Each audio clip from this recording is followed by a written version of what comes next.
और बेटी नहीं चाहिए।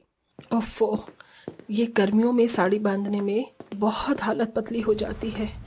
पसीने और अलग छूटते हैं। पद्मा की बहू की गोद भराई भी तो है। बंठन के नहीं जाऊंगी तो सबसे फीकी दिखूंगी। सुजीत जी, मैं पद्मा की बहू की गोद भराई में जा रही हूँ। मंजुवती पद्मा के घर आती है जहां रेनू की गोद भराई चल रही थी। बड़ी कंजूसी से मंजुवती रेनू की झोली में 21 रुपए डालकर कहती है, दूधो नहाओ पूतो फलो, भगवान तुम्हें चांद सा बेटा दे। ढकोसला करते हुए मंजुवती रेनू के पेट को घूरती हुई उसकी सास के पास आती है। अरे पद्मा, तूने अपनी बहू का सोनोग्राफी कराया ही नहीं? मैंने अभी उसका पेट देखा है। उसके लक्षण बता रहे हैं उसके पेट में लड़की है। लड़का हो या लड़की, क्या फर्क पड़ता है मंजुवती?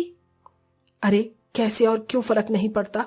बेटा होगा तो वंश आगे बढ़ाएगा और बेटी बोझ बढ़ाएगी। और आजकल का माहौल कितना खराब है, कहीं कोई ऊंच नीच हो गई तो कालिक पुज जाएगी पूरे परिवार के नाम पर। शुक्र है मुझे तो भगवान ने 2 ही बेटे दिए हैं, बेटी नहीं दी। बेटियों के प्रति मंजुवती के ख्यालात बेहद रूढ़िवादी थे। शायद इसीलिए भगवान ने उसे बेटी नहीं दी। जहां कई घरों में बेटियों को लक्ष्मी माना जाता था, वहीं मंजुवती बेटी का होना अभिशाप ही मानती थी। आखिर उसकी ये विचारधारा उसे किस मोड़ पर ले जाएगी? मंजुवती की फुसलाई बातों में आकर पद्मा रेनू को ले जाकर उसका बच्चा गिरा देती है। रेनू आंखों में आंसू लेकर बिगड़ी हालत में मंजुवती के घर आती है। तुम्हारी वजह से आज मेरी बच्ची पैदा होने से पहले ही मर गई। तुमने मेरा घर बिगाड़ा, एक माँ से उसकी बेटी छीन ली। इस माँ के टूटे दिल की बददुआ लगेगी। मंजुवती, भगवान तुम्हें इतनी बेटियां दे, इस घर में बेटी ही बेटी पैदा होंगी। क्या बकवास कर रही है तू? जा, मेरे दरवाजे से जा।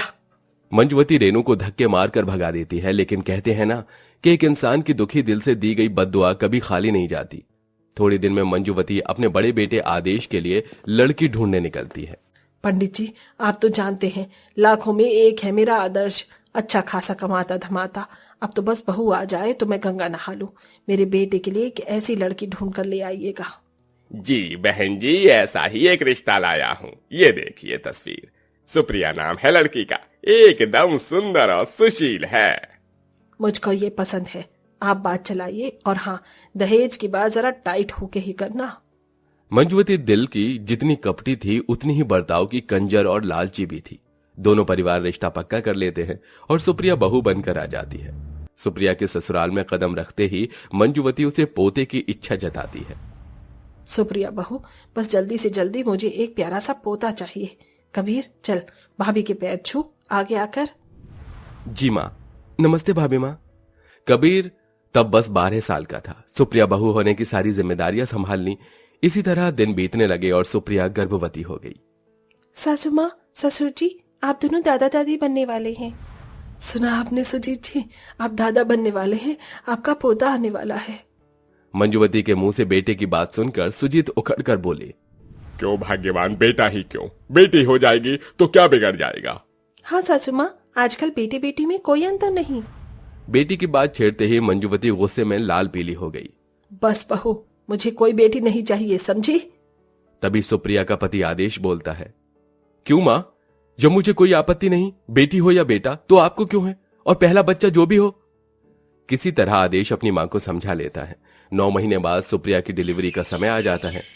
भगवान करे बेटा ही हो। अगर बेटा हुआ तो मैं पूरे 5100 का प्रसाद चढ़ाऊंगी भगवान जी पर। अगर बेटी हुई तो बस 11 रुपए की बूंदी ही चढ़ाऊंगी।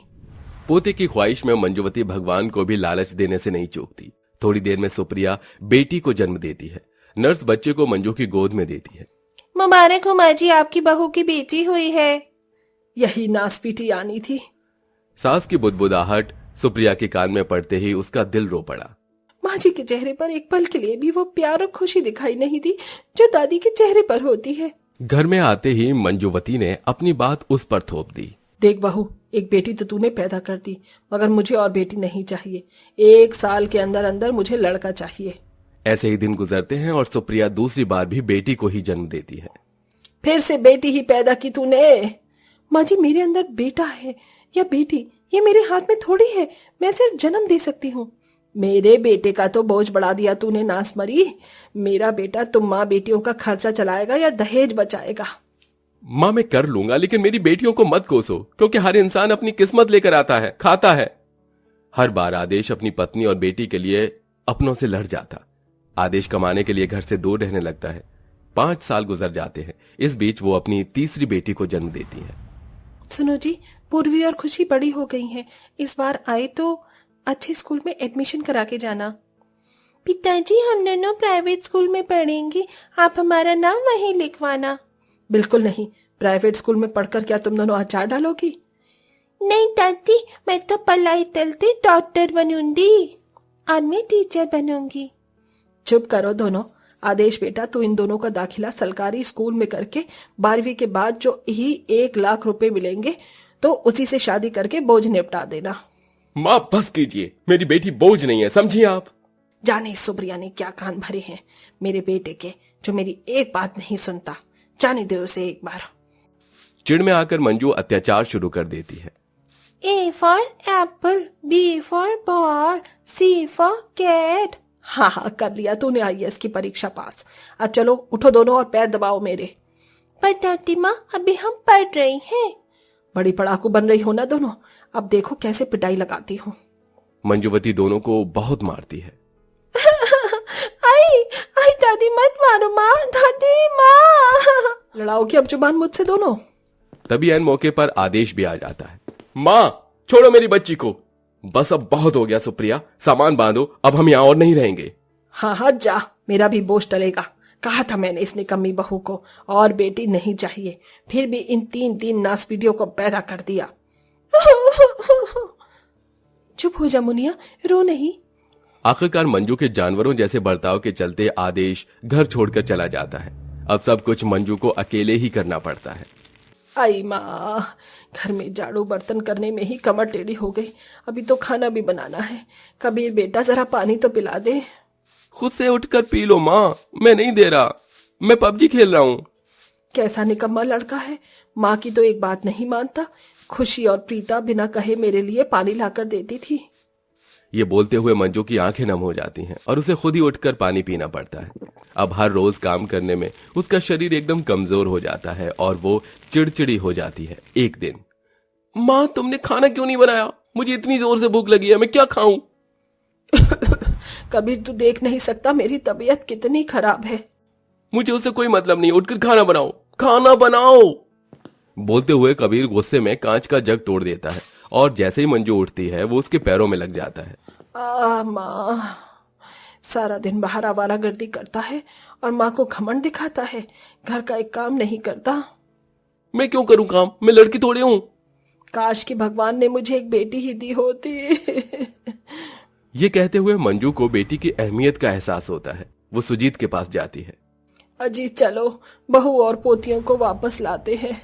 लेकिन तुम्हें तो बेटी नहीं चाहिए थी मंजूवती, तुम्हें तो बोझ लगने लगी थी बहू और वो मासूम बच्चियां। सुना लीजिए, जितने ताने मारने हैं मारिए, मैं इसी लायक हूँ।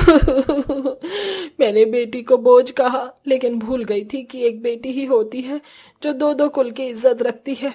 मैंने उसी लक्ष्मी का अपमान किया। आखिर में मंजूवती को बेटी की कदर हो जाती है और वो सुप्रिया और उसकी बेटियों को वापस लौटा ले आती हैं। बेटियां भगवान का दिया उपहार हैं, इनकी इज्जत कीजिए, क्योंकि ऐसे कितने घर आंगन हैं जो बेटियों के लिए तरसते हैं।